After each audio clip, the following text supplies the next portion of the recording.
Criado pela DC Comics em 1938, o Superman é um alienígena que tem sua origem no planeta Krypton. Porém, quando o planeta estava bem perto de explodir, seu pai Jor-El o envia para a Terra dentro de um foguete. E com isso, o recém-nascido Kal-El se torna o último filho de Krypton. E por estar em outro planeta, Kal-El tem habilidades incríveis, como visão de calor, uma força sobre-humana, super velocidade, capacidade de voar, entre outros. There you go, friend. Thanks. Cool costume. Thanks. My mom made it for me. Mas no vídeo de hoje, você vai entender como funciona e qual a origem dos poderes do Superman de um jeito bem interessante. Meu nome é João Victor e sejam muito bem-vindos à monitoria.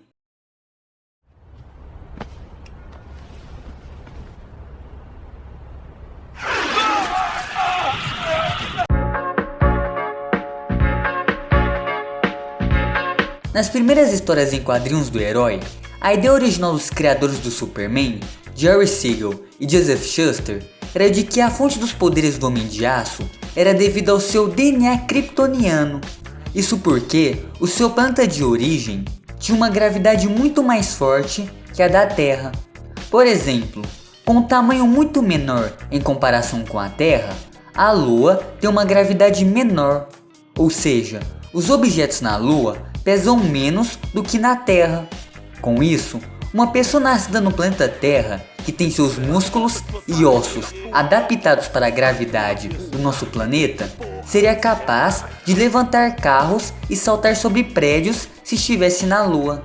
Da mesma forma, a grande força do Superman e a resistência de sua pele são resultados da sua mudança para um planeta com uma gravidade muito mais fraca do que a de Krypton.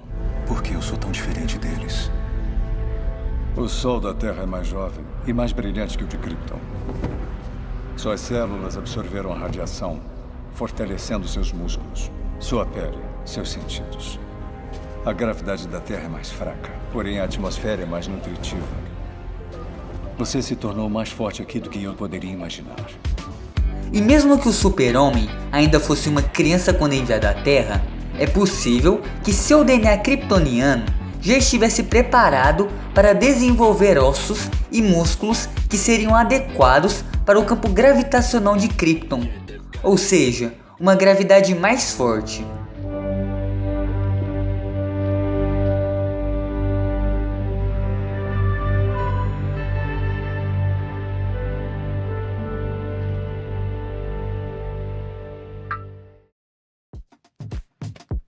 Mas no final de 1940, o Super-Homem ganhou o poder de voo, podendo assim escolher a direção para onde queria ir. A partir daí, podemos dizer que o filho de Krypton ganhou uma vantagem sobre as leis da física, pois de acordo com a ciência, os dois únicos jeitos de voar é com a propulsão, como é o caso de foguetes, e também um método que o Homem de Ferro usa. Outra maneira seria com asas, um exemplo muito comum disso é o avião. Mas com o tempo, surgem algumas teorias que tentam explicar como o escoteiro azul consegue voar. Uma delas é a de que Kal-El consegue controlar a densidade de seu corpo. Isso é resultado de uma evolução dos seres vivos de Krypton, para poderem se adaptar ao ambiente de alta gravidade em que viviam. Esse assunto de evolução já foi mostrado no canal em um vídeo sobre Ben 10, que você pode assistir clicando em um card que está aparecendo aí na tela.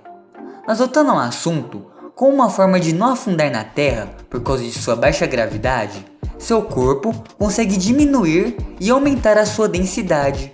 Porém, um sistema de voo assim daria a impressão de que ele estaria flutuando, o que não vemos nos filmes ou nos quadrinhos. Pois neles parece dar a impressão de uma velocidade maior, e é muito improvável que esse sistema o faça voar com tanta velocidade como é mostrado em suas histórias. Mas o que eu acho que faz com que o universo dos super-heróis seja tão interessante não é o fato dele ser real ou não, mas como ele quebra as leis da ciência que conhecemos no nosso universo. Desse jeito, podemos explicar o porquê dessas coisas não acontecerem na realidade, assim como eu acabei de fazer nesse vídeo. Mas e você? Conseguiu entender tudo o que eu falei? Se estiver com alguma dúvida, deixa ela aqui nos comentários. E se você tiver alguma teoria que explique os poderes do Superman, compartilha ela com a gente. Mas antes de finalizar, eu te pergunto, como um ser com tanto poder, igual o Super-Homem, consegue conviver no nosso mundo e se passar como um humano normal? Bom, acho melhor deixar isso para um outro vídeo.